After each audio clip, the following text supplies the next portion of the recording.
Pavarotti. Pavarotti once wrote in his autobiography a story of what happened to him one time before he went and delivered his greatest performance. He said he was feeling behind the stage and saying to himself, I don't know, I can't sing, I don't know anything. Who the heck wants to hear my voice? And saying those things to himself, he was so gripped by fear, you've heard of stage fright, that he almost felt he couldn't go out. He just wanted to leave. Pavarotti. Not me, not you, Pavarotti. And what he did then, he said, what is this? Shut up, little me. Shut up. I am going to do this. I can conquer you. I control you, little voice. It's our little voice that tells us these disempowering things in our head. So he put himself back in control, not let that little voice control him, and he walked out on stage that night and gave one of his most brilliant performances ever. So even amazing performers who do this every day experience stage fright. It's normal. But we need to learn to master it, and I will tell you some of the techniques today of how we can do that. Okay?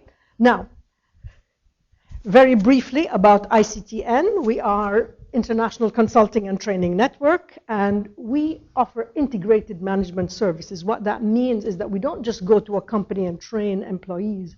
We look at their business strategy. We look at the ways in which they can better manage their business, how to empower people, how to get the right teams. So we focus on things like leadership, communication, teamwork, and very some people have impact and some people don't when they get up to present. We explained a lot about how impressions are formed and how important that is. And what we're doing now is we've just filled out a little questionnaire to look at our communication and thinking style. And we're just discussing now the results. Okay? And then we will get into it. All right. If you'd like to go back to your place. Okay. We have adaptation. We're speaking directly to them. We have an objective. And we may know a little bit about our audience.